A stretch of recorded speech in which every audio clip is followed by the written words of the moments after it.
fighting game community, you know we had to talk about this. You see, over this past weekend, we had the Invincible versus Open Beta, a 3v3 tag fighter featuring characters from, of course, Invincible. The Invincible IP is very big right now, so a lot of people outside of the core FGC were excited to try out this upcoming game. And of course, dedicated fighting game players were excited to try this game out for the first time as well. It's one of the most anticipated releases coming up this year. With that said, what could have Justin Wong, one of the GOATs of the FGC, typically one of the most positive people as well, leaving a clip of Invincible Versus on his Twitter saying, "I can't believe this shit." Let's check it out. Hey there. Nice combo loops, active tag. Oh my god, did this piece of shit just... With the title card and everything, did this piece of shit just rage quit? Based on your lack of training and discipline, get good, take the L, and give me my points. And yes, it's true. The rage quit problem is an epidemic in the Invincible versus beta. The amount of rage quitting in this beta has reached critical levels, the likes that the FGC has never known before, and it's gone pretty much viral, even breaking containment from the core FGC. Avatar Yaya had a really funny clip here. "Bro, the game just started. Why y'all leaving, man? This is the third rage quit in 30 minutes, LMAO." And here he is playing the game on day 1 of the beta. Oh, you blocking low for what? It's the combo conversion into the super. A tag. He cooked. Is this only for PlayStation Xbox? He rage quit again! What is people rage? The beta just started! The beta just started. What you rage quitting for? What you rage quitting for? This is the question on everyone's mind in this beta, and this clip got over 10,000 likes on Twitter as people were debating and reflecting on their experiences in the beta with all the rage quitters present. And this wasn't the only rage quit that Avatar Yaya got. He has another clip here. He says, "Come on, man, all I did was tag." But I was like...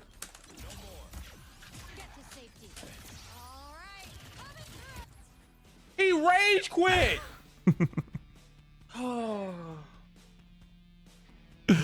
All he did was tag. Please, somebody clip that. Oh my God. All he did was tag. Stop rage quitting.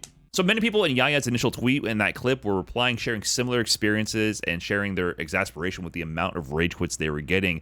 But some people were, of course, coping like crazy to justify their rage quit behaviors in that thread. And one of the replies to Yaya's initial clip said, "Why are you rage quitting? Why are you leaving?" They said, "Because people want to play for fun. I chose beginner to fighting games. Went against a guy who had me in a combo nonstop. I maybe hit him 10 times.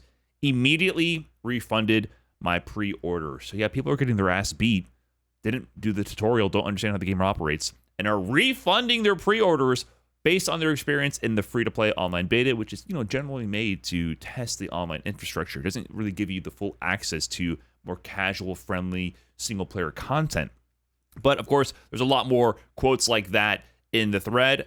People were saying things like, "You're sweating on people trying to learn the game. Chill out. It's a beta. You just said it. The game just started. Why would any noob be subjected to deal with this level of sweat? I mean, you're sweating at a beta.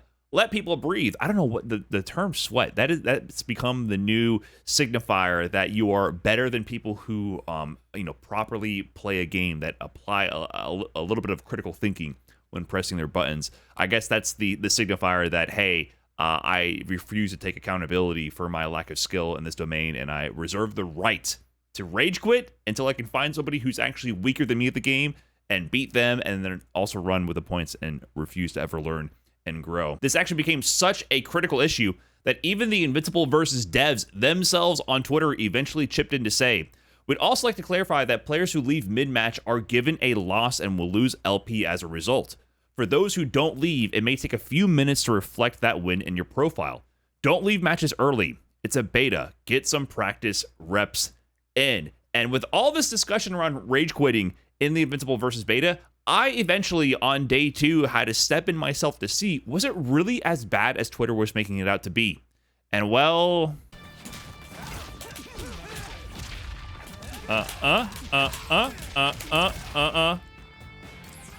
Rage quit already? Nah, that might be a disconnection. There's no way that was a rage quit. There's no way that was a rage quit. There's no way, right? I refuse to believe it. That's gotta be the beta hiccups. There's no way. I actually have no idea. I'm getting so mixed. I mean, I've seen all the memes, I've seen the clips, but is it actually like that? I got into my first combo and he immediately quit? Nope. Got him. And the rage quit. Give it to me. Give it to me, a real one. Adapted. You got downloaded. I figured out how to counter your tags and I punished your bullshit wake up supers. Hold that shit. Hold that. Oh, that. He's gonna rage quit. Oh my god.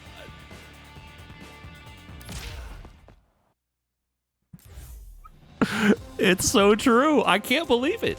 I saw everyone talking about it on Twitter, but I still didn't believe it. I actually didn't believe it. I knew it would be this bad, but I actually still can't process it. Well, you're not about to rage quit, are you? Are you? Oh, what are you doing? What are you doing? What are you doing right there, man? Come on. Don't pull the plug. Don't pull the plug. Are you fucking kidding me? I don't remember this being the season finale to season 1. I gotta say. Man. I gotta say. Oh my god, it's every fucking game. It's every game. It's every game. I can't believe it. I actually can't believe it. I like how over the course of those clips, you can actually literally see me going through the 5 stages of grief over the rage quits. So yes, the rage quit problem was actually that real. With my very first game in the beta, I got my very first rage quit from just doing a basic combo that I was just mashing out and barely had any idea what I was doing. And it was a constant throughout the experience that people would either rage quit or immediately one and done and go back to queuing and the bugged matchmaking rather than just sticking around to play more games and have more time hands-on playing the game itself. And that was with my really bad level of play. I am not good at this game. I just have some basic fighting game fundamentals under my belt. So it got me thinking, like, how is this experience at the higher end of the games? Because some really strong players who are good at tag games and good at this more NRS style, Killer Instinct style of gameplay were picking up and, grinding this beta pretty heavily. And in fact, they had an incentive to from the devs themselves. Here from the Invincible versus devs, keep hunting beta beasts. The top 20 players in the open beta leaderboard on Saturday at 9 p.m. Pacific time will have their name permanently added to the Invincible versus end credits. In the interest of fairness, players who had private early access will be included in a separate section of the credits. So, if you were top 20 ranked at the end of this beta, you'd be officially immortalized in the credits themselves. So, you might have a lot of incentive to grind the game heavily and maybe play it a little bit fair. So how did he go for those players? Well, you can see Justin Wong, who of course is one of the favorites to make that top 20 ranked position, was tweeting out, "Whoever is Yellow Flash 101 on Invincible Versus, stop dodging me, bruh. Being in top 20 can't be that important. I just want some games." Because in the ranked system, you actually get to see who you're going up against before the ranked mode begins. So you can actually duck players if you so choose in order to avoid going up against someone who might beat you. So if you see Justin Wong, aka the Wazzler, in your ranked queue, you can go, hey, wait a minute, I'm probably not going to beat Justin Wong, I'm going to duck him instead. Which for Justin, that meant his experience at the top of the leaderboard was a lot of waiting around and not getting games because people who are high ranked were dodging him to avoid losing. Eventually, Justin did get into the #1 ranked position for a period of time on the leaderboard, and he says here, GG's to everyone except for Yellow Flash and Rob Recker, calling out directly some of the high ranked players who were dodging him to make this grind for him a lot more difficult. Even Diphone got hit by this. Here he says, okay, I understand rage quitting if you're new to fighting games, but this dude is literally top 20 in the world trying to scam his way into the credits. Invincible versus, please do not let this guy get on the credits. Nice little combo loop from Diphone. Please don't rage quit, bro. Oh, fuck no! Hell no! Hell no! It's so rare to see such a visceral reaction from Diphone, who is one of the most chill fighting game players. He's pleading here, literally pleading, please don't rage quit right before they pull the plug. He's going up against another player with even more points than him, 10,314 LP on Abenza A here, and Diaphone with 9,994. So this player is ranked very, very high, and they're literally trying to scam the system, rage quit their way to the top, and at the same time preventing Diaphone from getting his hard-earned points to earn his way into that leaderboard. And here this highlights the weird dichotomy and contradiction about a game like Invincible Versus and a lot of modern fighting games have to deal with. Invincible Versus is based on an IP that is very popular with an audience outside of the core FGC audience. General core FGC people do not look kindly upon ducking rematches, one and dunning, or rage quitting. But people who are more casual fans, fans of the Invincible Versus IP, they're here justifying not dealing with the sweats. They think it's totally fair game to dodge people who know the mechanics too well and actually understand how the game operates, and it's seen as okay to just dodge people until you find someone who is equally as uninformed about the game mechanics as you are.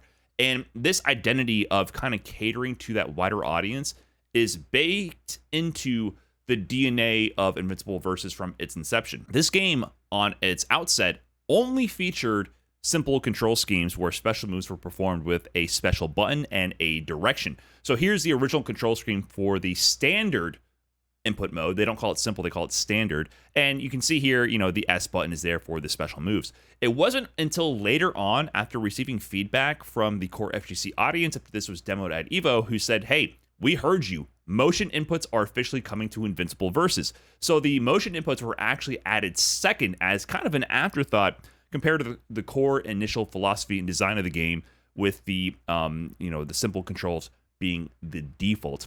On top of that, this game features a lot of auto combos. You can just mash L if you want to get a simple combo. And there's a lot of ways to kind of streamline the experience. So if you're a brand new fighting game player or going up against brand new fighting game players, I found that the initial gameplay level was kind of not satisfying because you can just mash L and your auto combos will come out on whiff, a la like DBFZ. And it allowed people who didn't know how to play fighting games to that degree make things happen on screen, but it was very unsatisfying dealing with people whiffing their hitboxes and running into them on accident, and then you get caught into a full combo. But at the same time, those same players who are mashing the auto combo, even though they're getting some damage on the table, they're able to actually make things happen on screen without understanding how to perform a combo with an actual chain or do motion inputs. They're still the ones rage quitting and still the ones refunding pre-orders once they actually get into the game experience and get beat by players who are stronger than them. I think Dododoya here has a really good summary of this point. Another reminder that fighting games will never be casual friendly. Change a million things about the genre, some for the better, but humans hate losing. The only sure way to make a fighting game grow with casuals is to make it so cool that they want to push through the pain. And I think that's a great point. Dododoya himself grew his YouTube channel by making casual-friendly content and engaging content around DBFZ. Dragon Ball FighterZ was an extremely popular fighting game that appealed to a large casual base because it featured a popular IP, but also had a decent amount of single-player content for those players to get into, had amazing graphics, and at the same time had a really high-level and a deep fighting game system for the core FGC to delve into, so it satisfied all the parties. I think Invincible Versus is now hitting that culture clash where we have to see, going forward, does the game have enough depth and sauce for the high-level community, and at the same time, does it offer enough of the casual-friendly aspects like the single-player content and the graphics and the just X factor, the wow factor, to keep the casuals engaged, because the casuals do not want to actually engage with the core gameplay mechanics. So I thought this was just a really funny thing to see, this culture clash between these two communities combining here in this Rage Quit epidemic. So let me know what you guys think about the Invincible Versus beta, the Rage Quits, and I'll catch you guys in the next video. Peace.